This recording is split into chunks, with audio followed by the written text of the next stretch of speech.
My name is Emma, and at 25 I had recently graduated from university. I'm not one to brag, but I'm known for my dedication and patience.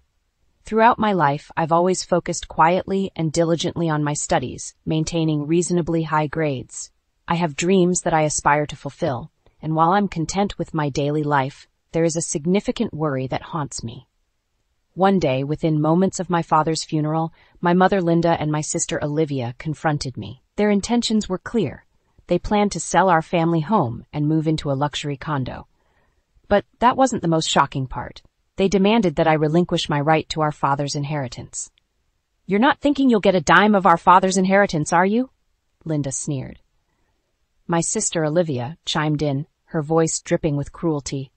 "Or face a horrifying mask of cruelty." Olivia's boyfriend stood beside her, his laughter adding insult to injury. I couldn't believe it. Our father's funeral had just concluded, and here they were, talking about these things as if it were just a casual conversation. "You're the absolute worst," I finally snapped. "I can't stand this anymore. I'm cutting ties with you all." My words hung in the air, heavy with tension. Just as I shouted those words, the doorbell rang, interrupting our family feud. I went to answer it, feeling a mix of emotions and not knowing what to expect.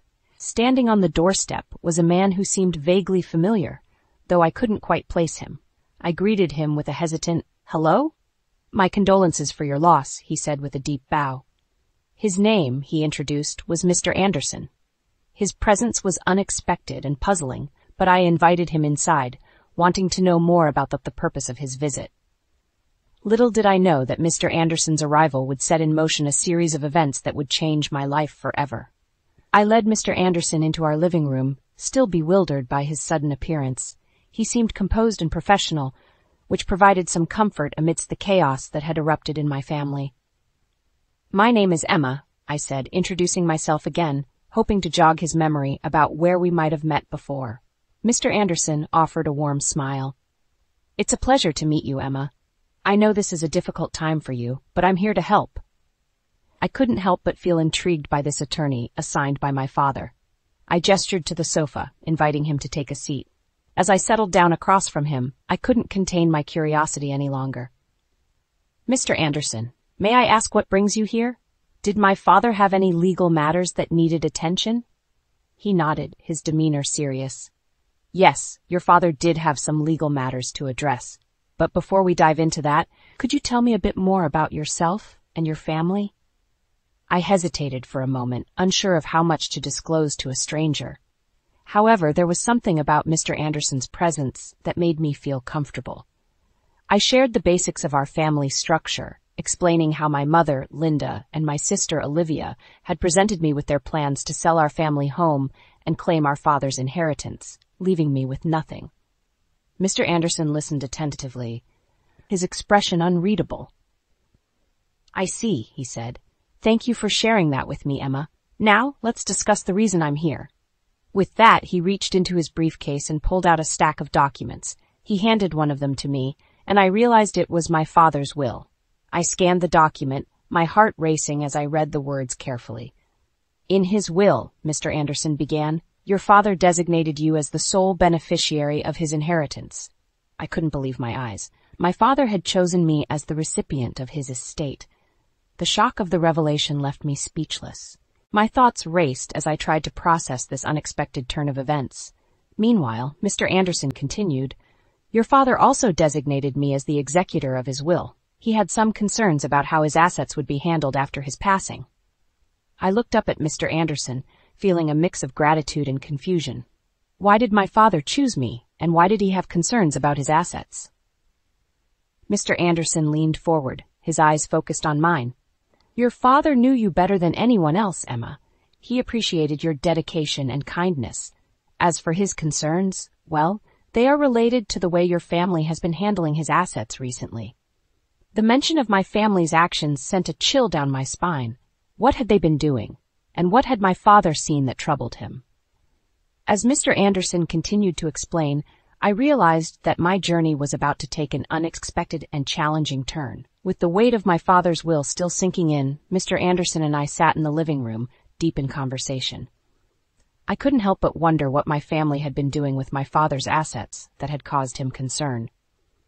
"Emma," Mr. Anderson began, "I understand that this is a lot to take in. Your father had entrusted me with his wishes, and he wanted you to be aware of certain matters." I nodded, eager to learn more. "Please, tell me everything," Mr. Anderson continued. "Your father was aware of how your family had been handling his assets. He was concerned about the extravagant spending and the way they were squandering the insurance money." I frowned, realizing the severity of the situation. "They've been spending the insurance money recklessly?" Mr. Anderson nodded. "Yes, that's correct. They've purchased a luxury condominium, an expensive car, and indulged in lavish spending on various luxuries. Meanwhile, you've been left to handle all the caregiving and household chores on your own." The truth hit me like a ton of bricks. While I had been caring for my father, my family had been living a life of luxury at his expense. The anger and betrayal I felt were overwhelming, but I tried to keep my emotions in check. "Your father," Mr. Anderson continued, "was aware of their actions but chose not to confront them. He hoped that they would change their ways. However, he decided to take legal measures to ensure that you, his beloved daughter, would be protected."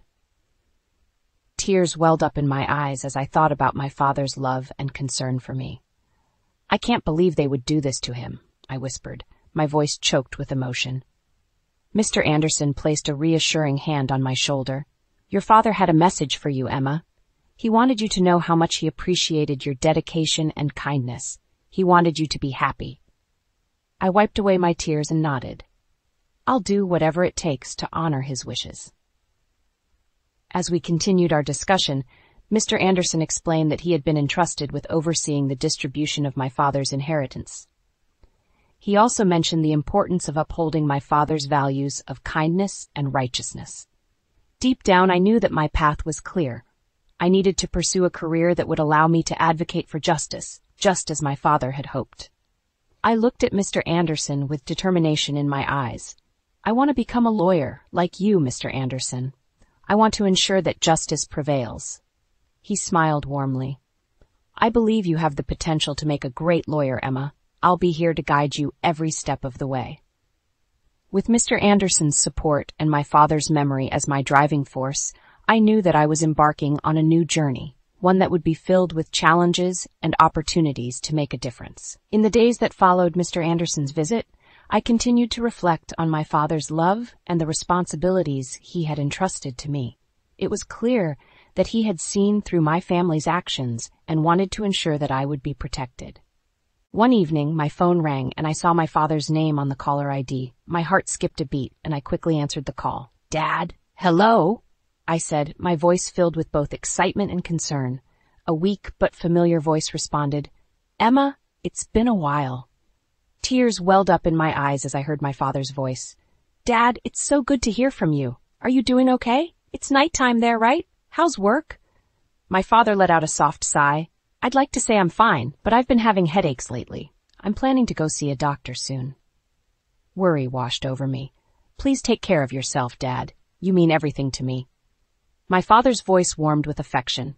"How's your schoolwork? Is it going well?" I smiled through my tears.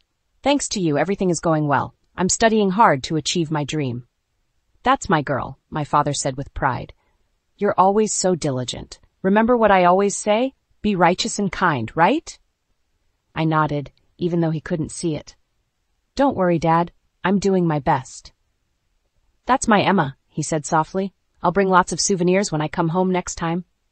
We continued to talk, sharing stories and laughter, despite the physical distance between us. My father's voice was a comforting presence, and I cherished every moment of our conversation. After that conversation, I hung up the phone, feeling a deep sense of gratitude for the father who had always been there for me. My family was well off, thanks to my elite father who had worked tirelessly around the world. Although he had often been away from home, he had showered me with love whenever we had the chance to meet. I adored him dearly, and he had been my rock, providing me with the strength to endure the challenges that my family had thrown my way. His words echoed in my mind, "Be righteous and kind, Maggie." It was a mantra that had guided me throughout my life, and it would continue to do so as I faced the trials that lay ahead. Several months passed, and I had just graduated from university. I had put my dreams on hold to care for my father, dedicating myself to his well-being. My mother, Linda, and my sister, Olivia, continued to live their lives extravagantly, seemingly oblivious to the sacrifices I was making. One day, shortly after my graduation, a chilling event occurred.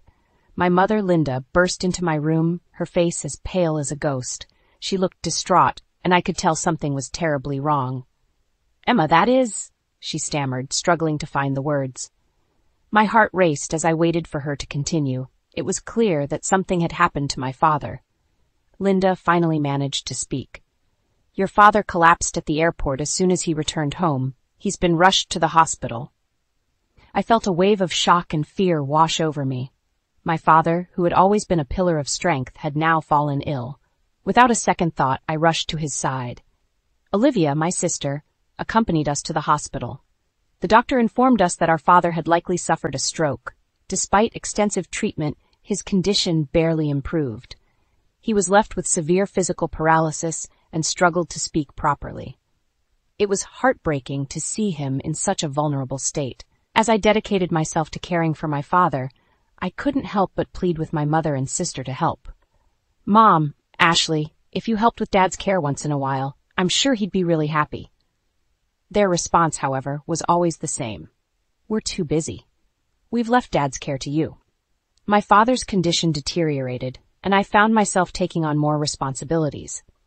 I ensured he could see outside by keeping the curtains open, prepared specially crafted meals for him, and arranged fresh flowers daily to brighten his room.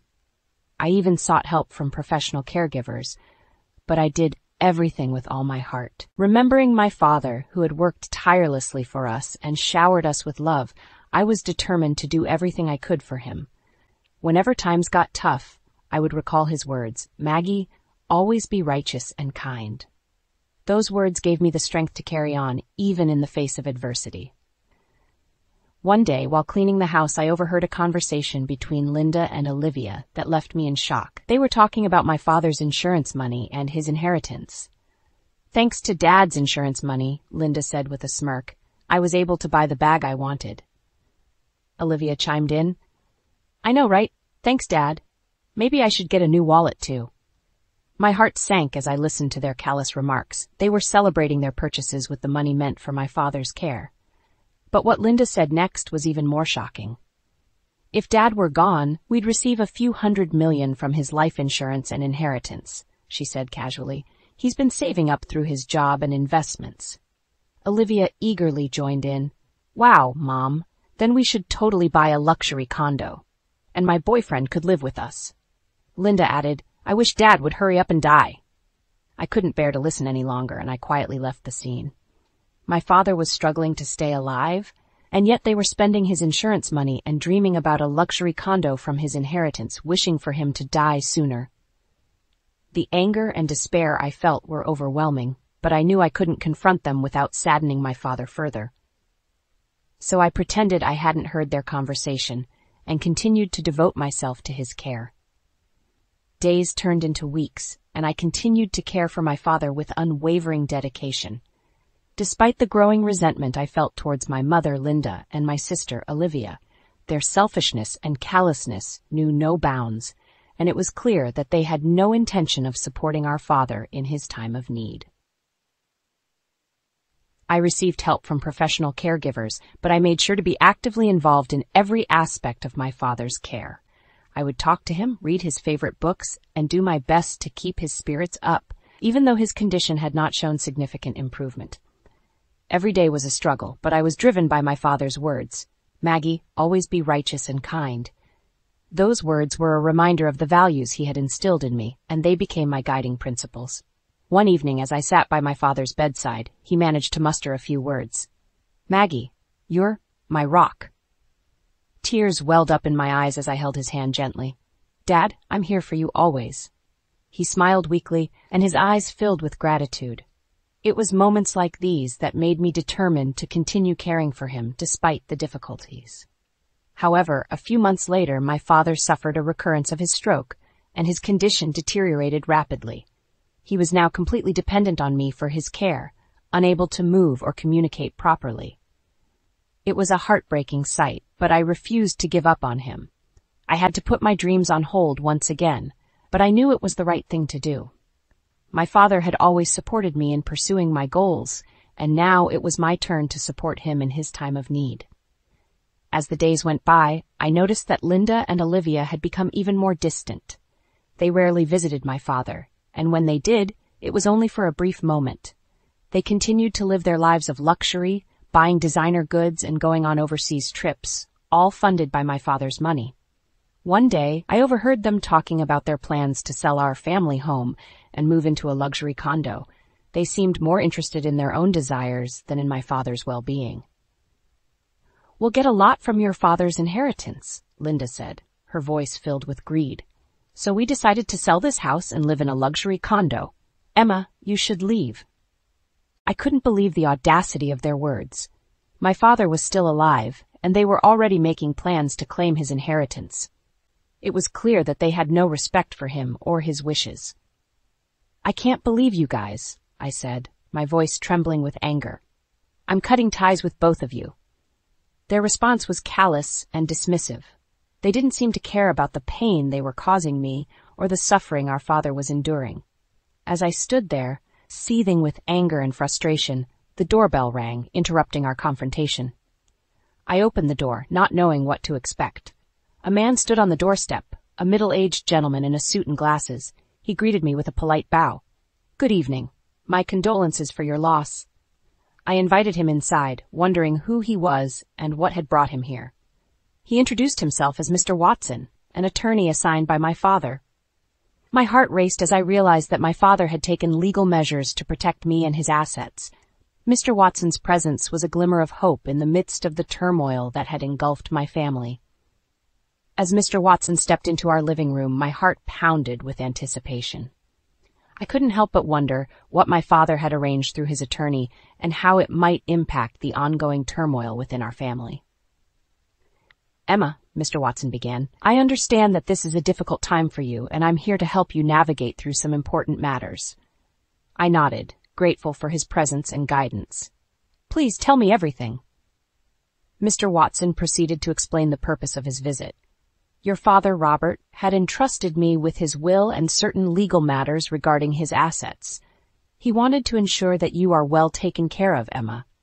Tears welled up in my eyes as I listened. It was reassuring to know that my father had taken steps to protect my interests. "Before I proceed," Mr. Watson continued, "I would like to read your father's will to you. It contains important instructions regarding his estate." I nodded, eager to hear the contents of the will. Mr. Watson retrieved a document from his briefcase and began to read aloud. "I, Robert, hereby bequeath as follows. I leave all property belonging to me to my beloved daughter, Emma." I gasped in astonishment. My father had left everything to me.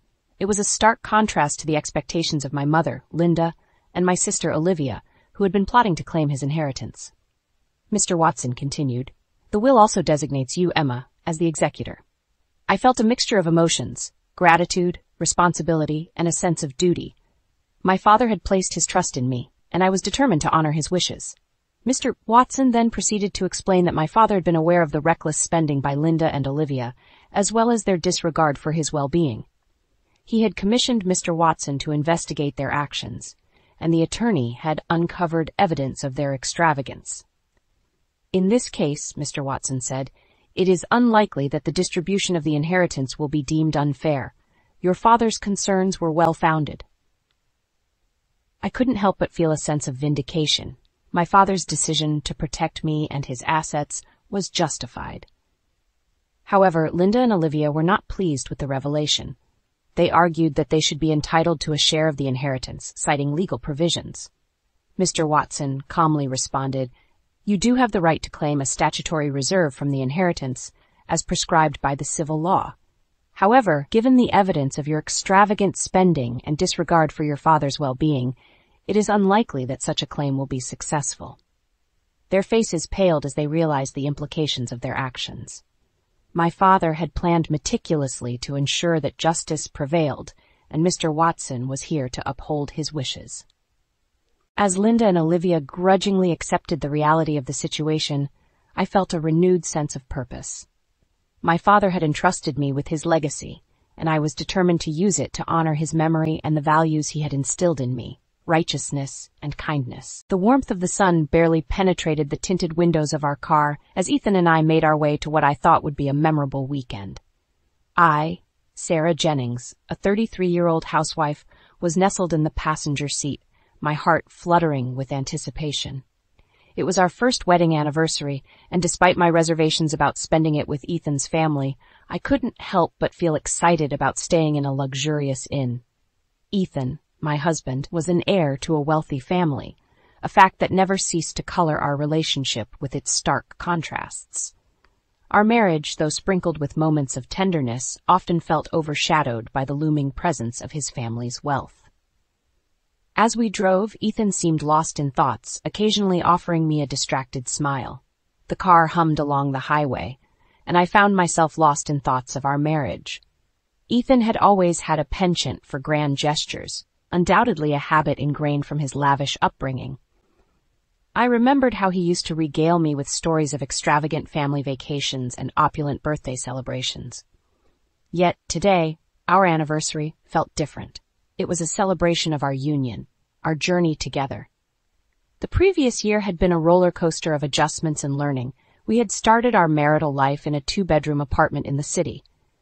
Ethan had desired a larger home, but I insisted on something modest, befitting our means.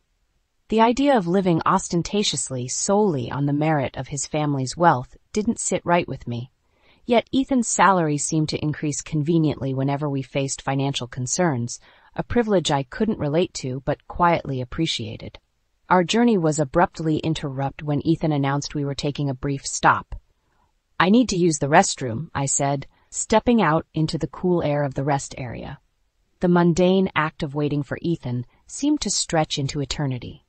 Then my phone rang. It was Ethan.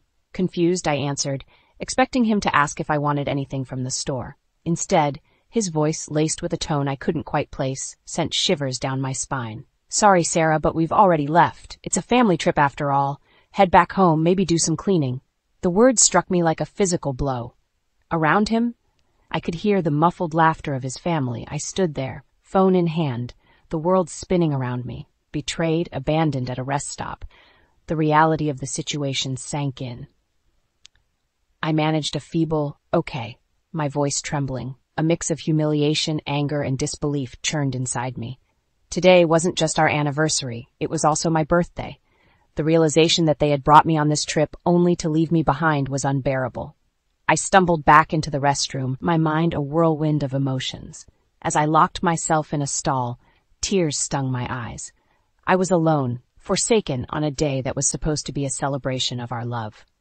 It was then, amidst the cold, sterile walls of the restroom, that a resolve began to take shape within me. Ethan, his family, their laughter at my expense, it was unforgivable. I would make them regret this, not just for the humiliation, but for every moment of disregard and disrespect they had shown me. This wasn't just a broken anniversary. It was the shattering of an illusion, the beginning of my retribution. In the solitude of the restroom stall, my thoughts raced through the past year of marriage. I recalled how Ethan's behavior often mirrored the indulgence and entitlement fostered by his wealthy upbringing. Despite his charming moments, there was an undercurrent of detachment from the realities of a life not cushioned by affluence. Our meeting was no fairy tale. It was a calculated match, orchestrated by a matchmaking agency, a common playground for the affluent looking for suitable partners. I was an anomaly there, not seeking wealth but companionship. Ethan, drawn to my simplicity, pursued me, and soon we were entwined in what I thought was a love match. Marriage, however, unfolded a different story. Ethan's ties to his family were stronger than I had anticipated. They wielded an influence over him that often left me feeling like an outsider. Our first instance of discord emerged when Ethan casually mentioned dining with his parents, excluding me, a practice that became increasingly frequent. Each invitation he received was an unspoken reminder of my exclusion from his family circle. Friends expressed surprise at Ethan's behavior, their reactions shedding light on the abnormality of our situation. "He's not let go of his mother's apron strings yet," one friend remarked, a statement that struck a nerve. It was true, Ethan, at 35, still prioritized his family's whims over our marital unity. My mother-in-law's unannounced visits further strained our relationship. Her remarks about my upbringing in a single-parent household cut deep, undermining my mother's sacrifices. Ethan's passive acceptance of his family's intrusions and snide comments felt like a betrayal. The promise of our anniversary trip had been a glimmer of hope, an opportunity for Ethan to demonstrate his commitment to our marriage. However, his decision to turn it into a family affair was the first sign of my misplaced expectations. Ethan's family, with their superficial pleasantries and veiled judgments, was a constant reminder of my peripheral place in his life. But the callous act of leaving me behind was a breaking point. It was a clear message. I was an outsider, a mere accessory in Ethan's life, easily discarded. Emerging from the restroom, a new sense of purpose steadied my shaking hands. No longer would I be the passive recipient of their disregard. It was time to reclaim my dignity, to show Ethan and his family that I was not a pawn in their game of pretenses. My resolve was further solidified when I called my uncle for help. His shock upon hearing my situation quickly turned to support. "I'll come to get you," he assured me. Gratitude mixed with a renewed determination filled me as I waited for his arrival. As I sat on the curb watching the cars pass by, I realized that this was more than just about revenge. It was about self-respect, about showing Ethan that he had underestimated me. It was about proving to myself that I was not defined by their perceptions or treatment of me. This was the beginning of my journey to reclaim my identity, my voice. Ethan and his family had ignited a fire within me, a fire that would lead me to paths unknown, but surely paths where I would no longer be a mere shadow in someone else's grandiose life. Under the fading afternoon sun, my uncle's car pulled up to the rest area. His expression, a blend of concern and indignation, was a balm to my frayed nerves. "Sarah, what happened?" he asked as I slid into the passenger seat. As we drove away, I recounted the day's events. My uncle listened in silence, his grip on the steering wheel tightening with each word. By the time I finished, the sympathetic frown on his face had deepened. "You know, Sarah," he began, his voice steady, "this might be an opportunity in disguise." His words piqued my curiosity. "How do you mean?" He glanced at me, a hint of a smile playing on his lips. "Do you remember the inn your mother runs in Palm Springs?" Of course I remembered. The inn, nestled in the heart of Palm Springs, was more than just a business. It was a legacy passed down through my mother's family for generations. As a child, I had spent countless summers there, lost in the maze of its lush gardens and elegant halls.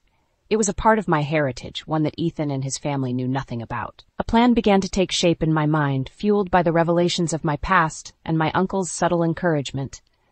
The inn, with its grandeur and history, was the perfect stage for my confrontation with Ethan and his family. "Uncle, can you take me there?" I asked, my voice laced with newfound determination. His nod was all the confirmation I needed. As we drove towards Palm Springs, the familiar landscape brought back a flood of memories. The inn, a symbol of my family's resilience and strength, stood in stark contrast to the superficial world I had been entangled in with Ethan. Arriving at the inn, I was greeted by its timeless elegance. The staff, many of whom I knew since childhood, welcomed me with open arms. But it was the sight of my mother, the inn's dignified owner, that anchored me. "Mom," I said, embracing her, "I need your help." Over a cup of tea in her private quarters, I shared everything. My mother listened, her expression a mix of anger and sadness. When I finished, she took my hands in hers. "Sarah, you are so much more than what they've made you feel," she said firmly. "It's time they saw the real you, the strength and grace you carry." Together, we devised a plan. Ethan and his family, unaware of my connection to the inn, would be staying there that night. We would use this opportunity to unveil the truth, to show them that the woman they had so casually discarded was not just a forgotten housewife, but a part of something much greater. As the evening approached, I readied myself. Dressed in an elegant gown that belonged to my mother, I felt transformed, not just in appearance, but in spirit. This was more than just a confrontation. It was a reclaiming of my identity. My mother and I stood side by side, ready to face the guests of honor. The stage was set, and as the doors to the dining hall opened, I stepped into a new chapter of my life, one where I was no longer an invisible spectator, but the master of my own story.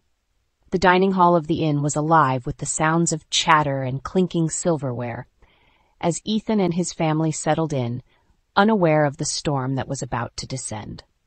I watched from the shadows, my heart pounding with a mix of nerves and resolve. My mother, ever the graceful hostess, entered the dining room with poise. The room quieted as she began to speak.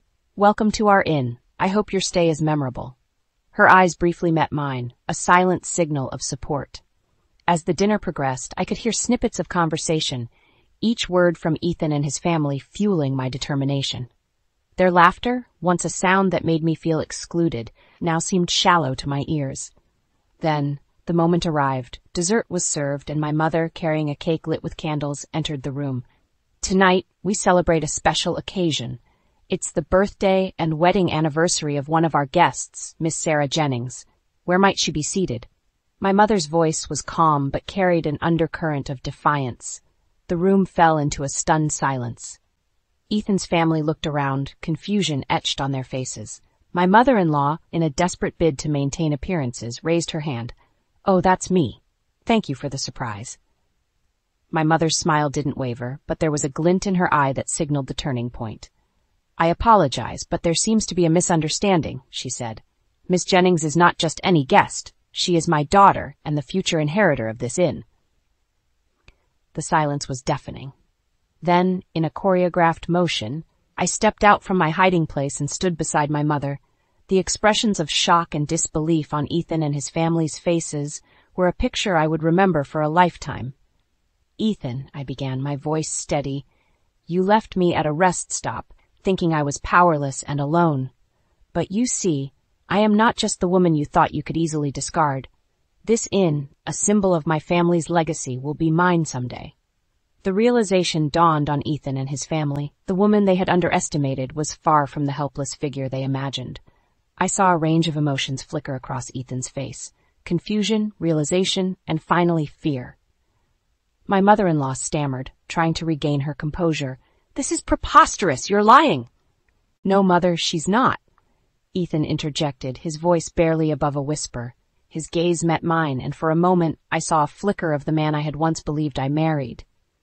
The room was thick with tension, each person grappling with the revelation. I took a deep breath and delivered the final blow. "Ethan, I am leaving you. Our marriage, based on your family's superficial values and disrespect, is over. I deserve better, and I will find it, not as your shadow, but as a woman of strength and dignity." With those words, I turned and walked out of the dining hall, leaving behind a stunned silence. My mother followed, her arm around my shoulders in silent solidarity.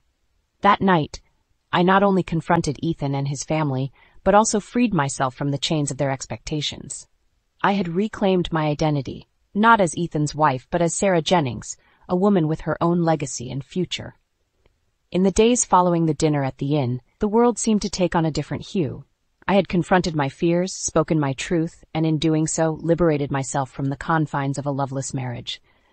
The decision to leave Ethan and his family behind was a declaration of my independence, a statement of my worth. As expected, the aftermath was a flurry of phone calls and messages from Ethan and his family. Each voicemail, each text, was a mix of apologies, pleas, and in some cases, veiled threats about the implications of my decision. But I was resolute. The Sarah who might have wavered, who might have succumbed to guilt or fear, no longer existed. The divorce proceedings were surprisingly swift. Perhaps it was the realization on their part that the fight was futile, or maybe it was the desire to avoid public embarrassment. Whatever their reasons, it mattered little to me. My focus was on the future, on the new path I had chosen for myself, and the new life growing within me.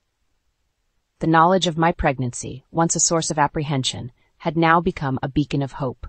It was a symbol of a new beginning, a tangible representation of a future filled with possibilities. My mother, ever supportive, was overjoyed at the prospect of becoming a grandmother. We began to plan, not just for the arrival of my child, but for our lives intertwined with the legacy of the inn. In those moments of planning, of envisioning a future where my child would grow up surrounded by the love and strength of our family, I found peace. The inn, with its rich history and timeless elegance, would be a sanctuary for us, a place where my child would learn about resilience, love, and the importance of carving one's own path in life. I also made a decision to return to my career aspirations. The inn offered endless opportunities, and I was keen to integrate my skills and passions into its legacy. Discussions with my mother about potential projects and renovations filled our days, each conversation a step towards a future where I was not just the inheritor of a legacy, but a creator of my own destiny. Ethan and his family became a distant memory, a chapter in my life that had ended, leaving behind lessons and a newfound strength. I no longer harbored resentment. Instead, I chose to focus on gratitude for the experiences that had led me to this point. As I stood in the gardens of the inn one evening, feeling the gentle breeze and watching the sunset paint the sky in hues of orange and purple, I felt a kick, a gentle yet powerful reminder of the life I was nurturing. In that moment, I whispered a promise to my unborn child, a vow of love, protection, and a life filled with joy and purpose. This was not just the end of a chapter marked by pain and betrayal. It was the beginning of a story of empowerment, of a woman who reclaimed her life and forged a new future, not just for herself, but for the new soul she was about to bring into the world.